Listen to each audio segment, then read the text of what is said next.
Saya Said Asuraihan ingin berbagi sedikit cerita tentang pengalaman pendakian saya di Gunung Lawu pada tahun 2018 yang silam, teman-teman. Dari semua gunung tinggi di Jawa Tengah, cuma Gunung Lawu yang tak punya teman. Slamet punya Sumbing dan Sindoro, membentuk kelompok Triple S. Sementara Merbabu dan Merapi berpasangan sebagai Double M. Barangkali keterpencilannya itu pula yang membuat Lawu kental dibalut nuansa spiritual. Teman-teman, bagi saya, Gunung Lawu punya tempat tersendiri di hati saya. Hargo Dumilah, titik tertinggi Gunung Lawu, adalah puncak tertinggi kedua yang saya pijak setelah puncak Ogal Agil Arjuno yang pernah saya daki di tahun 2017 yang silam.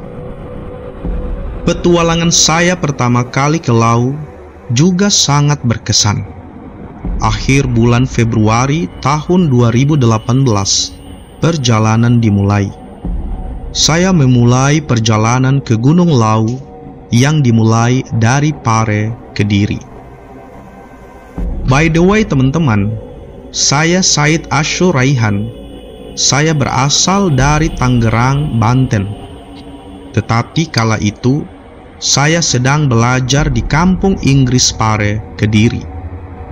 Saya berangkat bersama 5 teman, yakni Ilham, Adam, Ipung, Pian, dan Zamzam.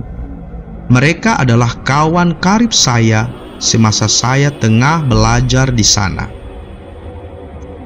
Kami berangkat menggunakan bus Mira dan berhenti di pom bensin Palur.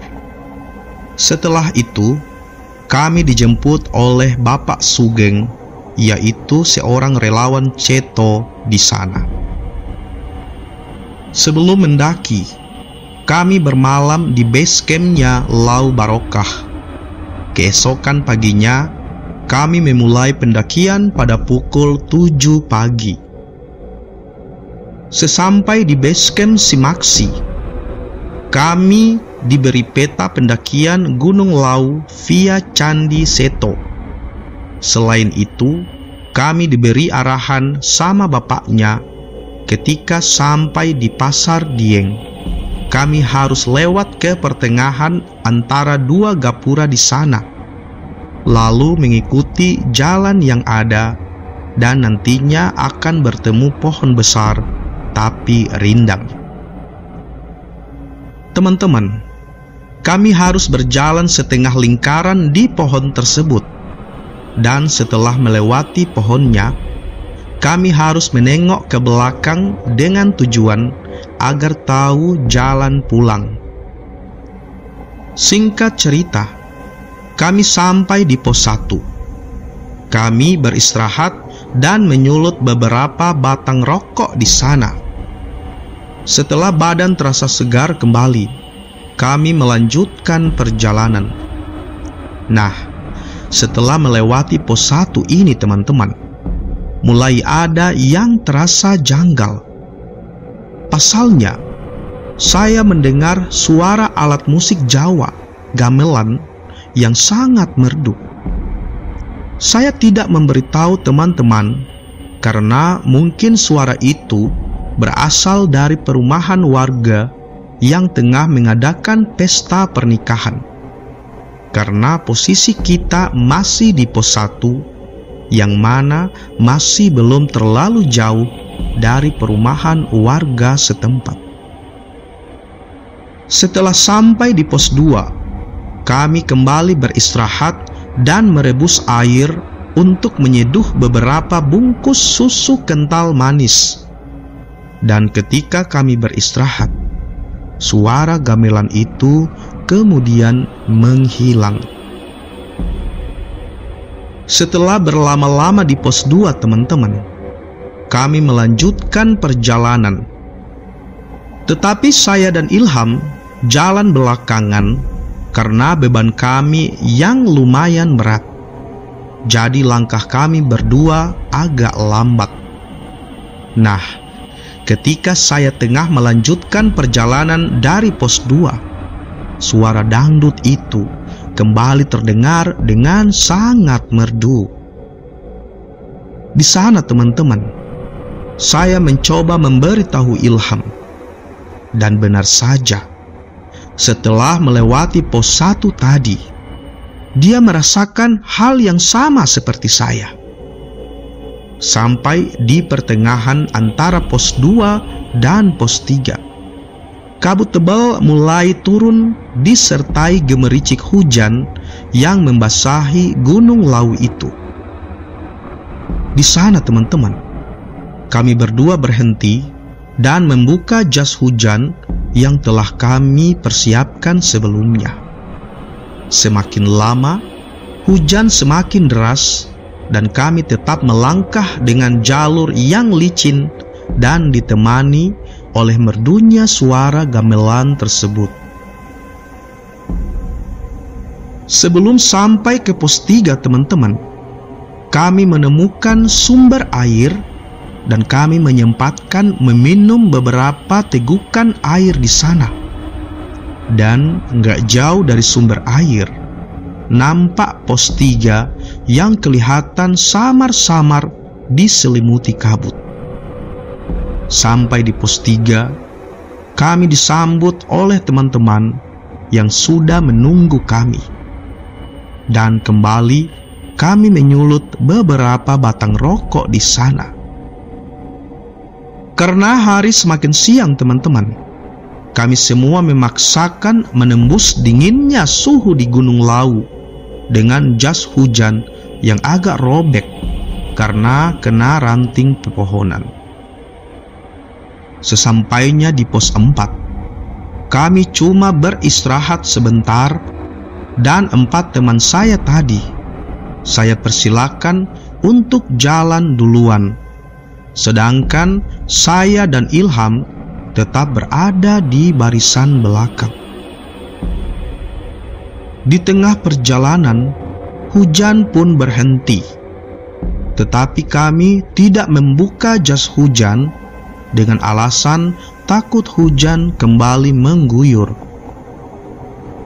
Perjalanan dari pos 4 ke pos 5 ini teman-teman, kami berdua disuguhi pemandangan padang sabana yang membentang luas. Dan di sana pula terdapat 2 jalur yang membingungkan saya. Di sana teman-teman, saya putuskan untuk beristirahat di pinggir jalur dengan harapan ada pendaki lain yang turun atau naik, sehingga kami bisa bertanya kepada mereka. 30 menit berlalu, tidak ada satupun pendaki yang naik ataupun turun. Saya kebingungan teman-teman, karena hari sudah mulai gelap. Dan di saat itu juga datang 1 ekor jalak gading yang memandangi saya dengan pandangan yang cukup tajam. Menurut artikel yang saya baca sebelumnya, kalau didatangi burung jalak gading, kita tidak boleh mengganggunya. Dan menurut mitos yang beredar, burung itu adalah jelmaan Kiai Jalak yang bertugas menjaga Gunung Lawu. Dan di saat itu juga, burung jalak tersebut mulai berjalan diikuti langkah kaki kami yang pelan-pelan di belakangnya.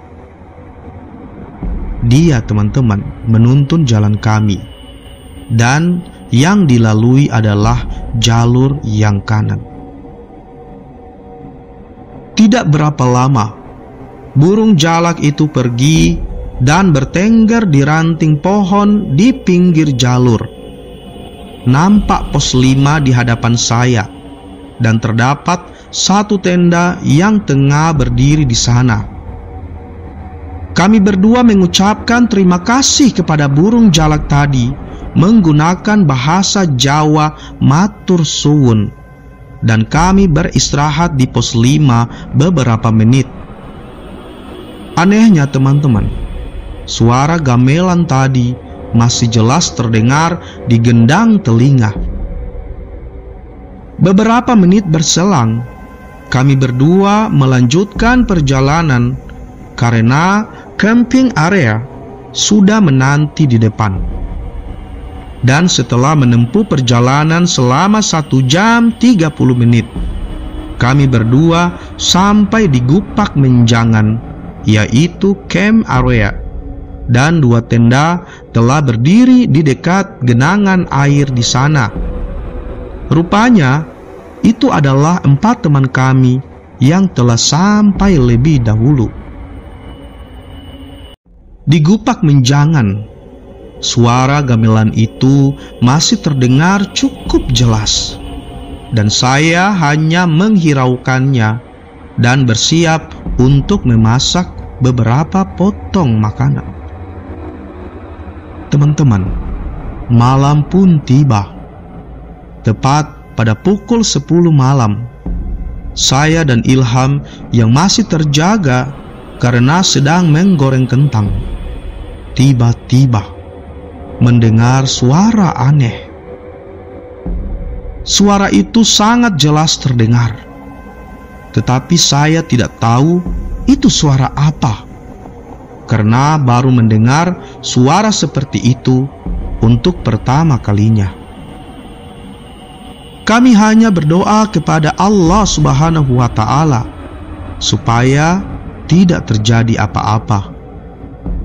Setelah 30 menit, suara itu pun menghilang entah kemana.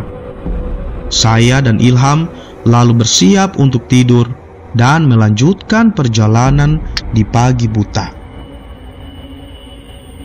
Tepat pukul 2:30 teman-teman, saya dibangunkan oleh suara alarm yang sudah diatur sebelumnya, dan saya membangunkan teman-teman yang lain untuk bersiap melanjutkan perjalanan ke puncak Hargodumilah. Setelah semua siap dengan berbekal headlamp masing-masing teman-teman, kami mulai menembus dinginnya suhu dan gelapnya malam di Gunung Lawu. Singkat cerita, sampailah kami di Pasar Dieng. Saya dan Ilham mencoba mencari di mana gapura itu berada. Dan setelah menemukan gapura yang dimaksud, kami semua mulai melewati pertengahan gapura tersebut. Tetapi teman-teman, kami tidak menemukan pohon yang dimaksud Bapak di Posimaksi. Jadi kami hanya mengikuti jalur dan petunjuk yang ada. Setelah berhasil melewati Pasar Dieng, kami tiba di puncak Hargodalem, dan di sana kami sempat tersasar ke tempat ritual. Di Hargodalem teman-teman, Ipung berbisik kepada saya bahwa dia merasakan hawa yang hangat ketika melewati Pasar Dieng tadi.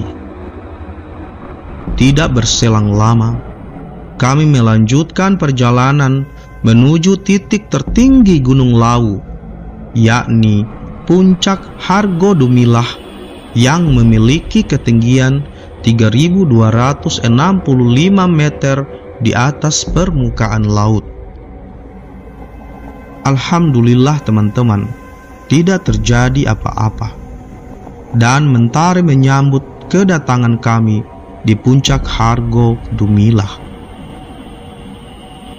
Setelah puas berfoto-foto, kami turun dan singgah di warung tertinggi di Pulau Jawa, yakni warungnya Mbok Iem. Dari dalam warung Mbok Iem, kami melihat hamparan awan yang begitu indah. Setelah makan dan mengobrol di sana, kami bersiap turun ke camp area dan membereskan tenda untuk bersiap turun ke base camp. Di perjalanan turun, kami tidak menemukan kejanggalan apapun, kecuali banyak tertawa karena Ipung beberapa kali kerap terjatuh di atas kubangan lumpur yang cukup kotor. Teman-teman, sampailah kami di base camp Luhu Barakah. Kembali kami bermalam di sana, dan keesokan paginya kami kembali diantar oleh Bapak Sutarjo, yaitu seorang relawan Ceto atau kakak dari Bapak Sugeng. Di mobil, teman-teman, kami bercerita kepada beliau tentang apa yang kami alami selama pendakian.